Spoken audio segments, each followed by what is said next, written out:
আন্দোলনকে ত্বরান্বিত করার জন্য আমরা আজকে পররাষ্ট্র মন্ত্রণালয় বরাবর ৬ দফা দাবি নিয়ে মার্চ করেছিলাম এবং আমাদের এই মার্চ কর্মসূচি থেকে আমরা পররাষ্ট্র মন্ত্রণালয়ে আমাদের ৬টা দাবি আমরা উত্থাপন করেছি।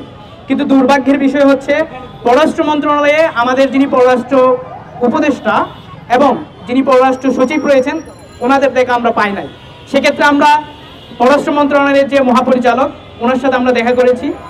প্রথমত আমাদের আজকের এই প্রোগ্রামের প্রথম দাবি ছিল গাজায় যে গণহত্যা চলমান রয়েছে সেই গণহত্যার পেছনে আমেরিকার যে ইন্ধন রয়েছে তার যে মদত রয়েছে সেটাকে রেকগনাইজ করে বাংলাদেশের গভর্নমেন্টের পক্ষ থেকে যেন বিবৃতি দেওয়া হয়। আপনারা দেখেছেন ইতিমধ্যে বাংলাদেশের গভর্নমেন্ট থেকে একটা বিবৃতি দেওয়া হয়েছে, বাট সেইখানে ইসরায়েলের নাম উল্লেখ থাকলেও গাজায় যে গণহত্যা চলমান রয়েছে সেই গণহত্যার যে আসল মদতদাতা যারা এই গণহত্যা স্পন্সর করছে, এই গণহত্যাকে যারা ব্যাকিং করছে তাদের কোনো নাম মেনশন করা হয় নাই।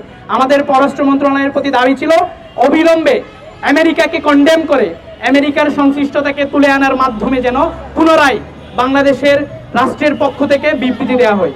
আমাদের দ্বিতীয় দাবি ছিল গাজায় যে চলমান গণহত্যা সেই গণহত্যা কেন সংঘটিত হচ্ছে বা এই গণহত্যার পেছনে আমেরিকা কেন মদত দিচ্ছে সেটা জানতে চেয়ে আমাদের যিনি আমেরিকার হাই কমিশনার রয়েছে তাকে তলব করার মাধ্যমে এই গণহত্যার ইন্ধনদাতার পেছনে আসল রহস্য উদ্ঘাটন করা। তৃতীয় দাবি ছিল আমাদের বাংলাদেশের পাসপোর্টে আপনারা জানেন খুনি হাসিনার রেজিমের সময় যে অ্যাকসেপ্ট ইসরায়েল নামে একটা ওয়ার্ড সেখানে ছিল, কিন্তু অ্যাকসেপ্ট ইসরায়েল কথাটি খুনি হাসিনা গোপন চুক্তির মাধ্যমে ইসরায়েলের সাথে গোপন চুক্তির মাধ্যমে সেই অ্যাকসেপ্ট ইসরায়েল কথাটি তুলে দেয়। আমরা এর তীব্র প্রতিবাদ জানিয়ে আমাদের পররাষ্ট্র মন্ত্রণালয়ের প্রতি আমরা দাবি জানিয়েছি অতি সত্বর ইমিডিয়েটলি যাতে পাসপোর্টে পুনরায় অ্যাকসেপ্ট ইসরায়েল কথাটি আবারও ফিরিয়ে নিয়ে আসা হয়।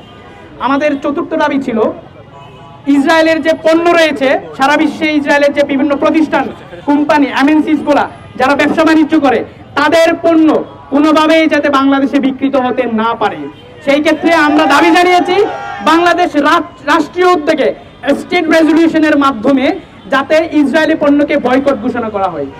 আমাদের পঞ্চম দাবি ছিল খুনি হাসিনার রেজিমের সময় ইসরায়েলের সাথে যে গোপন চুক্তির গুঞ্জন আমরা শুনতে পেয়েছি, বিশেষ করে পেগাসাস নিয়ে যে একটা চুক্তি হয়েছিল সেই চুক্তির বিষয়টি শ্বেতপত্র বা হোয়াইট পেপারের মাধ্যমে যাতে জনসম্মুখে নিয়ে আসা হয়, আমরা এই দাবিটি জানিয়েছি। আমাদের ষষ্ঠ এবং শেষ দাবি ছিল ইসরায়েল যেভাবে গাজায় গণহত্যা চালাচ্ছে একইভাবে আমরা বিগত সময়ে দেখতে পেয়েছি আমাদের জয় আপরাইজিং এর সময় আওয়ামী ফ্যাসিস্ট গভর্নমেন্ট কিভাবে আমাদের ছাত্র জনতা নাগরিক সমাজে গণহত্যা চালিয়েছিল, পাশাপাশি পিলখানা হত্যাকাণ্ড, সাপ্লাই গণহত্যা সহ আরো অনেক গণহত্যার সাথে ফ্যাসিস্ট আওয়ামী লীগ জড়িত। তাই অতি সত্বর যেন ফ্যাসিস্ট আওয়ামী লীগকে বাংলাদেশের রাজনীতি থেকে চিরতরে নিষেধ করা হয় বা তাদের উপর যাতে নিষেধাজ্ঞা আরোপ করা হয় আমরা সেই দাবিটি জানিয়েছি। এবং আমরা পররাষ্ট্র মন্ত্রণালয়ের মহাপরিচালককে জানিয়ে দিয়েছি অতি দ্রুত যাতে আমাদের এই 6টি দাবি বাস্তবায়ন করা হয়।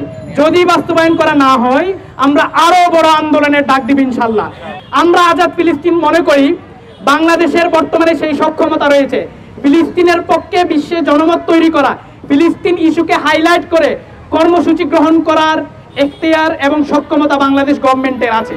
তাই আমরা পররাষ্ট্র মন্ত্রণালয়ের মাধ্যমে বাংলাদেশের যে ইন্টারিম গভর্নমেন্ট রয়েছে ইন্টারিম গভর্নমেন্টের দৃষ্টি আকর্ষণ করতে চাই অতি সত্বর আপনারা আমাদের 6টি দাবি মেনে নেন। এই 6টি দাবি আমাদের গণমানুষের দাবি।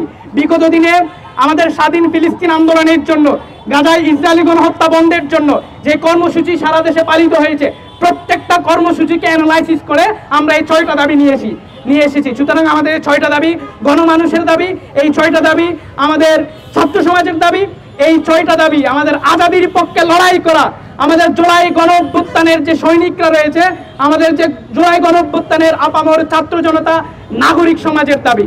ইনকিলাব জিন্দাবাদ, ফিলিস্তিন জিন্দাবাদ।